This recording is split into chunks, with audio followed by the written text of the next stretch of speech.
Laporan Praktikum Agroklimatologi Klasifikasi Iklim dan Neraca Air. Nama Muhammad Adif, NIM 2502032, Dosen Pengampu, Salmiati MPD PhD, Program Studi Agroteknologi, Institut Teknologi Perkebunan Pelalawan Indonesia. Pendahuluan. Klasifikasi iklim merupakan pengelompokan iklim berdasarkan unsur seperti curah hujan dan suhu untuk mengetahui karakteristik suatu wilayah. Klasifikasi iklim penting dalam bidang pertanian karena membantu menentukan pola tanam dan jenis tanaman yang sesuai. Hidayat et al. 2022. Neraca air adalah perbandingan antara jumlah air yang masuk dan air yang keluar pada suatu wilayah. Analisis neraca air digunakan untuk mengetahui kondisi surplus atau defisit air sehingga dapat membantu pengelolaan irigasi dan kebutuhan air tanaman. Sari et al. 2023. Klasifikasi iklim dan neraca air sangat diperlukan dalam perencanaan pertanian dan pengelolaan sumber daya air, terutama pada kondisi perubahan iklim saat ini. Putra et al. 2021.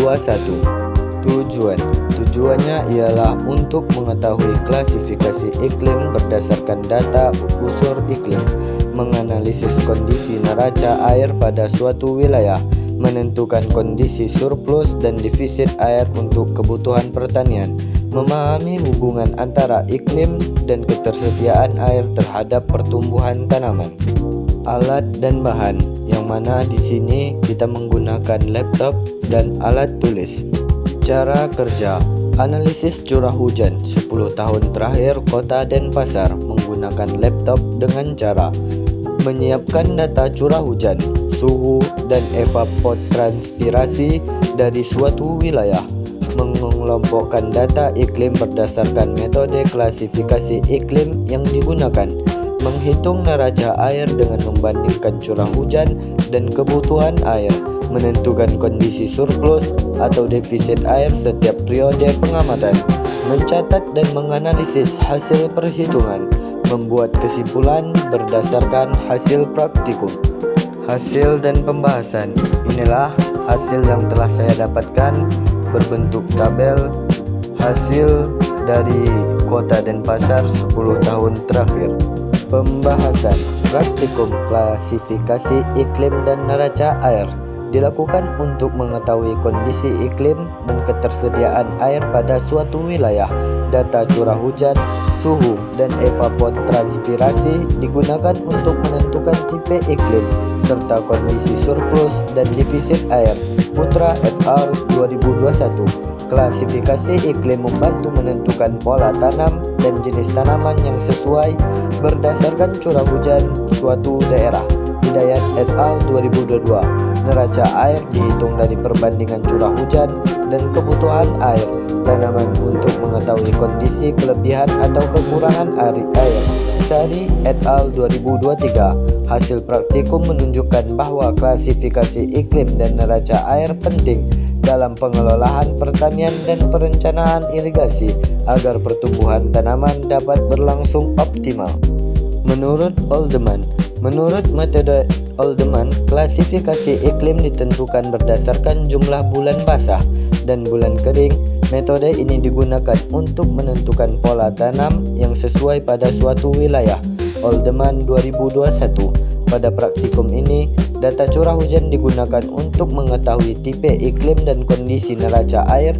Neraca air menunjukkan kondisi surplus atau defisit air berdasarkan curah hujan dan kebutuhan air tanaman.